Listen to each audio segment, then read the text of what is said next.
ఈ ఎంసెట్ లేదా ఎఫ్సెట్‌లో మంచి ర్యాంక్ రాని విద్యార్థులకు బెస్ట్ ఆల్టర్‌నేటివ్ సీఏ కోర్సులు అడ్మిషన్‌లు జరుగుతున్నవి. అందరూ అనుకున్నట్టుగానే 'కుబేర' మంచి బ్లాక్ బస్టర్ అయింది. ఇప్పుడేం సార్ అంత రిలాక్స్‌గా ఉన్నారా? అంటే ఇన్ని రోజులు హరీ బరీ పోస్ట్ ప్రొడక్షను, నిద్రలేని రాత్రులు ఇయన్నీ అంటే గడిపారు కదా! ఇప్పుడు రిలాక్స్ అయినట్టేనా? కొంచెం మైండ్ అయితే కొంచెం రిలాక్స్ అవుతుంది. మెల్లగా ఇప్పుడిప్పుడే సింక్ ఇన్ అవుతుంది. ఆ! సో, ఒకేసారి పెద్ద ఎంత పనులు ఫుల్ హడావిడిలో ఒకసారి సడెన్‌గా ఒక సైలెన్స్ ఉంటది. సైలెన్స్‌లో అది సినిమా బాగా ఆడుతుంది కాబట్టి I'm really happy. So, relief వస్తది ఫస్ట్ అంటే ఓకే అంతా. సో, అలాంటి ఫేజ్‌లో ఉన్నాను. So, okay. అండ్ ఆల్సో ఇది ఇది నాకు కూడా చాలా పెద్ద అంటే పెద్ద క్యాన్వాస్, పెద్ద స్టార్స్, పెద్ద సినిమా, పెద్ద బడ్జెట్ అన్ని ఎక్కువ అంటే పాన్ ఇండియా ఇవన్నీ చేశాం కదా. సో, కొన్ని లెర్నింగ్స్ ఉంటాయి అన్నీ. సో, రిలీవ్డ్‌గా ఉంది ఫస్ట్. ఓకే. సో, అయి వెళ్ళిందని. ఓకే. మొక్కులు కూడా చెల్లించినట్టున్నారు తిరుపతికెళ్ళొచ్చేసి. నేను అక్కడ షూట్ చేసినప్పుడు అనుకున్నాం ఆ! వెళ్దానని. సో, సో ఈ ఇమ్మీడియేట్‌గా సినిమా వెళ్ళాను హిట్ అయితే మళ్ళొద్దామని అనుకున్నారు తిరుపతికి. నేను హిట్లు బాగా వస్తున్న గురించి అడగను. జనరల్‌గా నేను బాగా అంటే బాగా జరిగిపోతే అంతా వస్తాను మళ్ళీ తప్పకుండా ఆ అనుకున్నాను. సినిమాలో మిశ్రా గారు అనుకున్నట్టుగా మీరు అనుకున్నారు. అవునవును. వజ్రాల కిరీటం. ఏంటి సార్ అది ఒక అంటే ప్రెజెంట్ కొంతమంది మీద ఏమైనా సెటైర్ అనుకోవచ్చా దాన్ని? అంటే కొంతమంది ధనవంతులు చాలామంది చేసేవన్నీ చేస్తూనే అదే. దేవుడికి దేవుడు అంటే ఆ! ఇంకా అది ఇంకా అంటే సెటైర్ ఏం కాదు. అందరికి తెలిసిన విషయం అంటే ఆ! విలన్లు ఇప్పుడు మన పాత విలన్లు కూడా మన పాత సినిమాల నుంచి అలానే ఉంటారు. వాళ్ళు భక్తులు ఉంటారు. అలానే వాళ్ళు ఉంటారు గానీ ఇలా ఎక్స్‌ప్రెస్ చేయలే ఎవరు. అంటే అంటే వేరే అంటే జస్ట్ కొత్త టేక్ అని కూడా అనను. బేసిక్‌గా అలాంటి క్యారెక్టరైజేషన్స్ మనకి ఆహ్, ఇప్పుడు 'ముత్యాల మొగ్గ' నుంచి 'రావు గోపాలరావు' వస్తున్నాడు. ఆయన అంటే కూతురు ఒకలాగా వేరే వాళ్ళు ఒకలా అంతే కదా బేసిక్‌గా. అంటే ఇప్పుడు అంటే మనం డబ్బు సంపాదించడము, మన ఫ్యామిలీని చూసుకోవడము, ఆ బాధ్యతలు చూసుకుంటూనే వేరే వాళ్ళకి ఏమైనా ప్రపంచం ఏమైనా వేరే వాళ్ళకి ఏమైనా అంటే అసలు యాక్చువల్లీ పట్టనట్టు కూడా వాళ్ళకి తెలియదు కూడా తెలియదేమో. అంటే ఏంటి ఏమి ఇది నడుస్తుంది. అందుకే దేవుడి దగ్గరికి చెప్పుకోగలుగుతాం మనం. అవును. అంటే నాకు మంచి చేయని చెప్పుకోగలుగుతాం. అంటే అంతే. వేల మందికి చెడు చేసినా కానీ నాకు మంచి చేయని చెప్పుకునే ఒకటి ఉంటుంది కదా విషయం. అవును. అంతే. ఇంకా అది యాక్చువల్లీ ప్రతి మనిషిలో ఉంటుంది అనుకోండి. ఒకరికి అతను ఇంకో కొంచెం ఎక్కువ ఉంటుంది. అంటే మనం డైరెక్ట్గా అతను ఇంతమంది చనిపోయినా ఓకే అనుకున్నాడు. అంటే అది కూడా కొడుకు మీద ప్రేమ అతను. అంటే ఈ స్థాయి అప్లాజ్ గాని, ఈ స్థాయి స్పందన గాని అంటే ఇంత అప్లాజ్ రావటం మీరు ముందు ఎక్స్‌పెక్ట్ చేసారా? లేకపోతే లేదు ఒక మంచి సినిమాగా ఉంటుంది అనుకున్నారా? ఈ స్థాయి ఎక్స్‌పెక్ట్ చేసారా? ఈ స్థాయి రిజల్ట్ వస్తుందని? ఆ, అంటే ఓవరాల్‌గా ఒకటే టాక్. అదే అదే. అదే. అంటే ఈ స్థాయిని నేను ఏ సినిమాకి ఈ స్థాయి అని ఎప్పుడు అనుకోనండి. బేసిక్‌గా జనరల్‌గా కొన్ని అంటే ఆహ్, బాగా బ బు అంటే మంచి సినిమా తీస్తున్నాము, కొత్తగా తీస్తున్నాము. అందరికి నచ్చుతది, స్పెషల్‌గా ఉంటది. అండ్ ఇంకోటి ఓటీటీలో ఈ మధ్య బేసిక్‌గా చాలా అవేర్‌నెస్ పెరిగిందేమో అని ఎక్కడో అవును. నాకు ఒక కాన్ఫిడెన్స్ అదొకటి ఉంది బేసిక్‌గా అంటే. అంటే ఎక్కడో మనం ఫిల్మ్ మేకర్స్‌గా మనం వెనకబడతామని ఆడియన్స్ కొంచెం ముందుంటారు ఎక్కువగా. అవును సార్. సో, ఆ నమ్మకం ఉంది. అంటే ఈ మధ్య బాగా చూస్తున్నారు. అండ్ ఎనీథింగ్ ఒక్క రిపీట్ గాని, ఒక్క రొటీన్ ఉంటే ఒక్క షో కాదు హాఫ్ ఎ షో కూడా పడట్లే. యెస్. ఇంటర్వెల్ నుంచే మ్యాట్‌నీకే డ్రాప్ సార్ అదే అంతే. అంతే ఇంకా అసలు వెళ్ళిపోతున్నారు. సో, ఇలాంటియన్నీ ఏమనిపించిందంటే దే ఆర్ ప్రాబబ్లీ వెయిటింగ్. ఒక హ్మ్. ఎక్కడో ఆడియన్స్ అందరూ అండ్ వేరే వేరే చూసేసి ఓటీటీలో వాళ్ళ మనసు గాని, మైండ్ గాని, వాళ్ళ టేస్ట్ గాని ఎళ్ళిపోయినాయి ముందుకి. మనం ఎక్కడైనా వెనకబడుతున్నామో అన్నది ఒక కాన్ఫిడెన్స్ ఉండేది. సో, ఇది కొత్త టేక్ కొత్తగా చెప్తున్నాము. అన్నీ కొత్తగా ఉన్నాయి. నా నుంచి కొత్తగా అండ్ ఆల్సో కథగా ఇది ఒక పెద్ద క్యాన్వాస్ సినిమా. ఇయన్నీ కాన్ఫిడెన్స్ నాకు. ఈ అన్నిటి మూలన చాలా అందరూ బాగా ఆదరిస్తారనుకున్నా గానీ, ఈ రేంజ్ అనేది నేను ఎప్పుడు అంటే ఎంత రేంజ్ అనేది మనం ఎప్పుడు చెప్పలేం యాక్చువల్లీ. అంటే అది సమ్‌టైమ్స్ డిపెండ్స్ ఆన్ సీజన్‌లు, వేరే సినిమాలు, టైము, ఎగ్జాము ఇయన్నీ ఏవో అన్నీ ఉంటాయి. సో, ఒక కరెక్ట్‌గా రిసీవ్ చేసుకోవడం. సో, దాని మీద తప్ప నాకైతే కాన్ఫిడెన్స్ ఉండింది. అంటే మీరన్నట్టుగా ఓటీటీ ప్లాట్‌ఫార్మ్ వచ్చిన తర్వాత జనాల్లో అంటే వరల్డ్ లెవెల్‌లో అన్ని సినిమాలు చూస్తున్నారు. భాషా పరిమితులు అంతా లేవు సార్. ఏ ఏ లాంగ్వేజ్ సినిమా అయినా చూస్తున్నారు. సబ్‌టైటిల్స్ అర్థం అర్థం చేసుకుంటున్నారు. చేసుకుంటున్నాను. సో, వాళ్ళ మైండ్ సెట్ కూడా మారిపోయింది. రియలిస్టిక్ అప్రోచ్ సినిమాలు, ఒక హ్యూమన్ ఎమోషన్ సినిమాలు డెఫినిట్‌గా ఇష్టపడుతున్నారు. అవును. సో, అది ఎంతవరకు అడ్వాంటేజ్ అయింది సార్ ఈ సినిమాకి? ఐ థింక్ బాగా అడ్వాంటేజ్ అయినట్టుంది. అంటే అంటే ఒక మల్టీప్లెక్స్ ఆడియన్స్ అనుకోవడానికి ఇది 3 గంటల సినిమా ఇది. అది చూస్తూ కూడా వాళ్ళు ఒక రియాక్షన్ కరెక్ట్ టైంకి కరెక్ట్‌గా అనుకునే అదేంటి ఒక రియాక్షన్స్ ఉంటాయి. ఆడిటోరియం రియాక్షన్స్ పంచ్ అనొచ్చు, ఒక రియాక్షన్స్ అనొచ్చు, అప్లాజ్ అనొచ్చు, అదో గూస్ బంప్ మూవ్‌మెంట్స్ అనొచ్చు. అవన్నీ అలా కరెక్ట్ మేము అనుకున్నట్టు జరిగినాయి. అది ఇప్పుడు ఓటీటీ అనేది ఒక చిన్న అంటే ఒక ఒక మాధ్యమము, కానీ టైమ్స్ అంటే టాల్ ఇంకా బిగ్గర్ దీంట్లో అంటే అంటే టైమ్స్ మారుతున్నాయి. ఓకే. అంటే not just OTT with internet what ever awareness కుర్రోళ్ళు అంటే ఇప్పుడు ఒకప్పుడు ఐక్యూ లెవెల్స్ కానీ ఒక 10th కుర్రోడికి ఇప్పుడు 5th కుర్రోడికి ఐక్యూ లెవెల్స్ సేమ్ అంటే in terms of digital intelligence కానీ వాడు చేసే విధానం కానీ అన్నీ మారుతున్నాయి కదా. ప్రాబ్లీ సినిమా కూడా మారాలి, ఎప్పటికప్పుడు మారుతూ ఉంటాయి, అది వస్తూ ఉంటాయి ఒక్కొక్కటి అక్కడ ఆ టైమ్స్లో వచ్చి కొడుతుంది సినిమాలు. సో అన్నీ మార్పు ఐ థింక్ కోరుకుంటున్నారు. మార్పు జనరల్గా ఆడియన్స్ టేస్ట్ కూడా చాలా మారిపోయినాయని అయితే అనుకుంటున్నాను యాక్చువల్లీ. సో దానికి అనుగుణంగానే వచ్చిందేమో సినిమా. అంటే యాజ్ డైరెక్టర్గా మీరు కెరీర్ స్టార్ట్ చేసి 25 years అయింది, కంప్లీట్ అయింది సార్, సిల్వర్ జూబ్లీ ఇయర్. అంటే 25th సినిమా అంటే 25th ఇయర్లో కుబేరా రావటం, ఇది ఇంత మంచి సక్సెస్ అవ్వటం పర్సనల్గా యాజ్ ఏ డైరెక్టర్గా మీకు ఎంతవరకు సంతృప్తినిచ్చింది సార్? చాలా అంటే ఒక మైల్ రాయి 25 సంవత్సరాలు అనేది. నేను యాక్చువల్లీ 25 సంవత్సరాలు అనుకోలేదు. స్టార్ట్ చేసినప్పుడు వెళ్ళిపోతా ఉంటే మధ్యలో ఇప్పుడు ఒక 3 months 4 months బ్యాకే అరే 25th ఇయర్ ఇది వస్తుంది అనగానే సడన్గా ఒక ప్రెషర్ కూడా అనిపించింది నాకు. అంటే ఇది అరే ఏదైనా అంటే 25th దాన్ని మరీ ఎక్కువ 25 అనుకుంటే ఏం చేస్తున్నాం అని. ఎందుకంటే నేను మామూలుగా ఒక సినిమా తర్వాత సినిమా రాయడం తర్వాత మధ్యలో ఇది అనగానే అరే ఇది ఏంటి అని ఒకసారి ఆలోచించాను. Then I thought this is more than apt. అంటే దీనికి ఒక సామాజిక స్పృహ నేపథ్యం అని కొట్టినట్టు కాకుండా ఇప్పుడు లీడర్లో అవుట్ అండ్ అవుట్ నేను చెప్పగలను, ఇది విజువల్ థింకింగ్, ప్రజలందరికీ ఇలాంటిది కావాలని ఒక లీడర్ని ఎందుకుని ఇలా అవుతారు. ఇందులో ఒక సామాజిక స్పృహ కంటెంట్ కానీ ఒక అవేర్నెస్ ఇప్పుడు నేను చెప్పాలనుకున్న విషయాలు ఒక డివైడ్, రిచ్ పువర్ డివైడ్ కానీ, క్లాస్ డిఫరెన్స్ కానీ, ఒక అండర్ డాగ్, ఒక మార్జినలైజ్డ్ వ్యక్తి, వీకర్ వ్యక్తి స్టోరీ కానీ, ఇట్లాంటివన్నీ ఇవన్నీ గొప్ప విషయాలు. అంటే కానీ ఇది అంతర్లీనంగా నడుస్తున్నాయి సినిమాలు. ఇది చెప్పాలి అంటే ఏం చెప్తాము అనేది ఇందులో ఉండదు బేసిక్గా. సో బతుకు కోసం బతుక, గొప్పోడు బతుకు, పేదోడు బతుకి తేడా లేదా, అంటే ఒక లైఫ్లో అంటే ఒక కంటెంట్మెంట్తో ఉండొచ్చా, ఏదైనా సరే నువ్వు నీ జీవితం పట్ల ఒక ప్రేమతో ఉండాలన్న అంటే చాలా ఉన్నాయి బేసిక్ ఇందులో. సో ఒకటని కాదు. సో ఇలాంటి and also on the face of it class difference, ఇంత పెద్ద అత్యంత ధనవంతులు ఉన్న డివైడ్ ఉంది కదా, ఆ డివైడ్ చూపించడం, ఒక 2 ప్రపంచాలు చూపించడం, ఇట్లాంటివన్నీ కుదిరినందుకు నేను యాక్చువల్లీ ఇది మంచి నా 25th ఇయర్లో చాలా కరెక్ట్ సినిమా అనిపించింది యాక్చువల్లీ. అండ్ ఇంత స్కేల్ సినిమా కూడా, అంటే ఇది ఎక్కడో ఇది అంటే నేను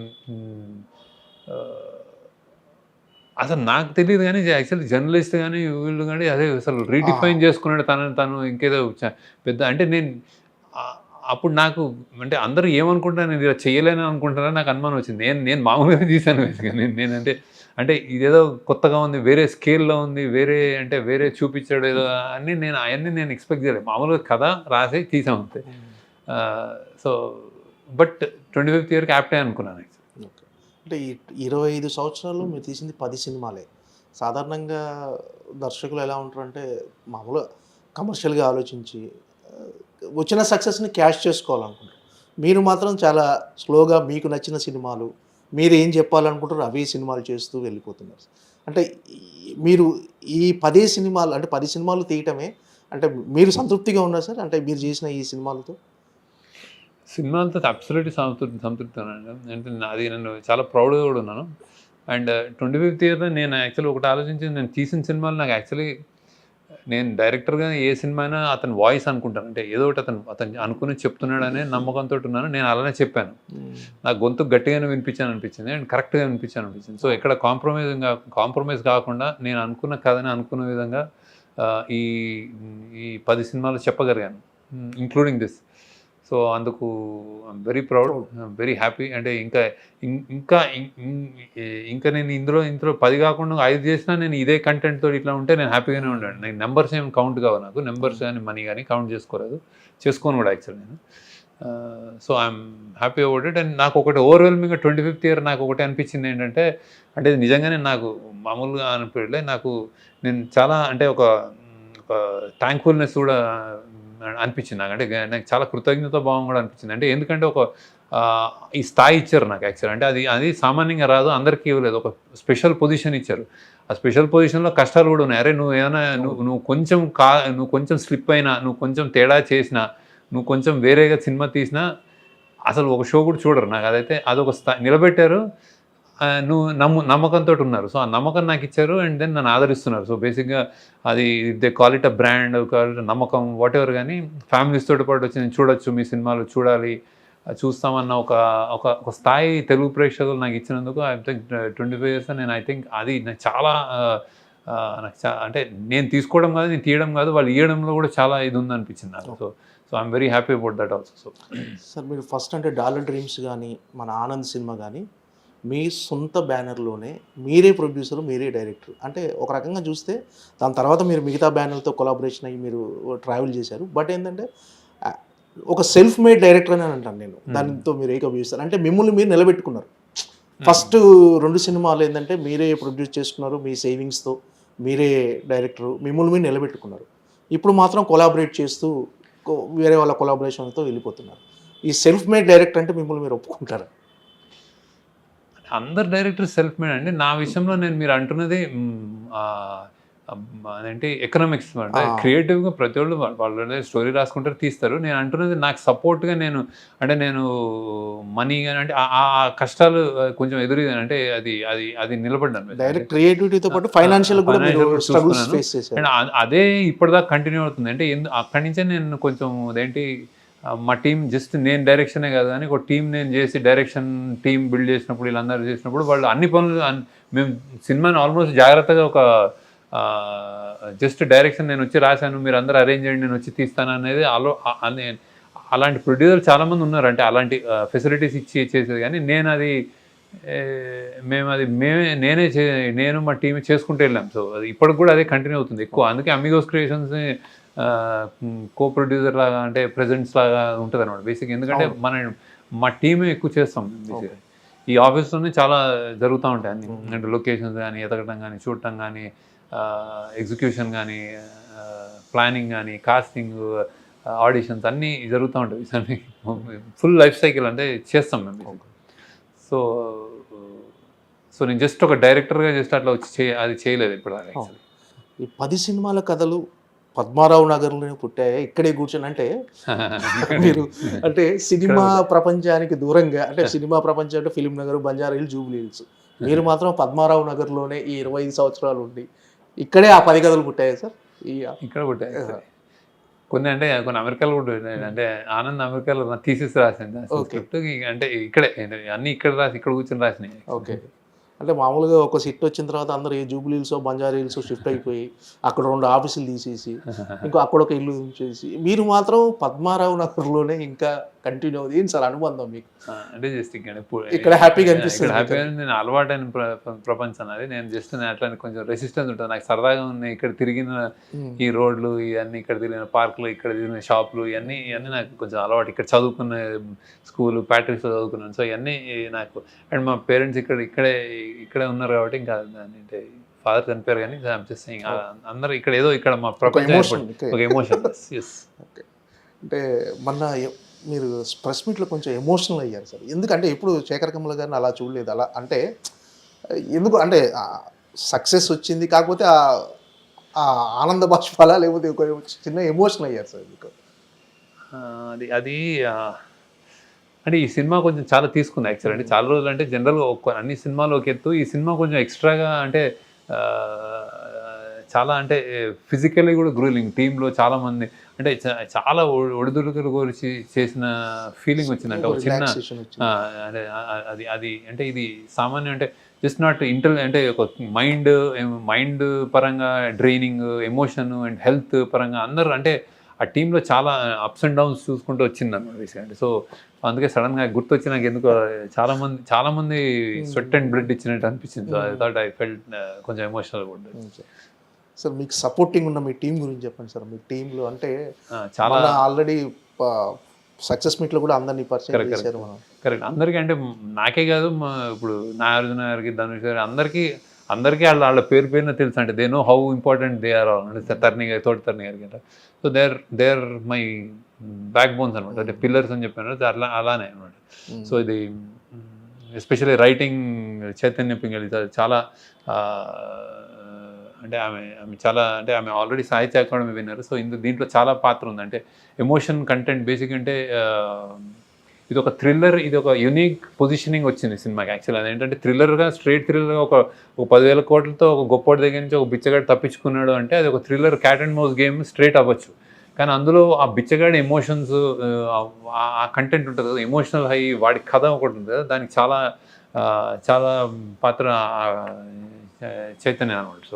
సో అది అంటే దాన్ని డెవలప్ చేయడం అంటే మా కొలాబరేటివ్ ఎఫర్ట్లో. సో అలానే ఇప్పుడు సూరి నాకు హ్యాపీ డేస్ నుంచి కో డైరెక్టర్.